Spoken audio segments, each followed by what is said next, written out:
tout le monde est écologiste. Tout le monde est écologiste, simplement dans la pratique. Moi je le vois sur le bord, bon, j'habite Cap-Breton, donc c'est vraiment le littoral. Il y a une telle pression par exemple immobilière, qui fait qu'on rase des arbres à blanc, on fait des coupes à blanc, etc. Donc, alors que partout on replante des arbres sur la planète, ici on les rase à blanc parce que ça fait plaisir à 3 promoteurs. Donc moi ça me gêne beaucoup et je me suis engagée sur cette campagne pour qu'il y ait éventuellement un autre discours. C'est-à-dire qu'on puisse aujourd'hui accueillir des touristes, garder la beauté de notre région, de notre canton, de nos zones, et les conserver sans abîmer vraiment ce qui est notre richesse première, c'est la nature dans les Landes. Elles sont magnifiques les Landes. C'est un département absolument somptueux. Il est magnifique sur la côte, à l'intérieur. Simplement aujourd'hui, il est pris d'assaut par beaucoup de personnes qui veulent venir au plan urbain, hein, qui viennent en vacances, en résidence secondaire et autres.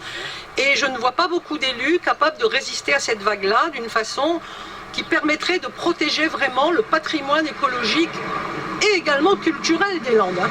Même à travers le PLUI, les possibilités de préempter... Surtout pas, non, non, encore moins. Ils font pas? Non. Les PLUI autorisent vraiment à construire un peu partout avec des coupes blanches.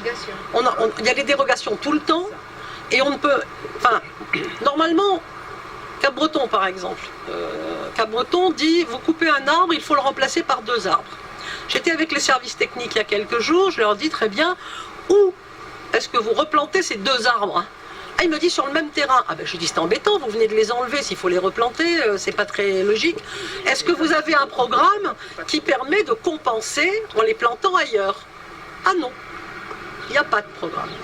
Donc si vous voulez, il y a une façon de faire de l'écologie qui véritablement souhaite l'intérêt général et préserve le patrimoine à la fois naturel et culturel de cette région. Et puis il y a une autre façon qui est un très beau discours, mais qui ne se traduit pas dans les faits. C'est pour ça que je me suis engagée.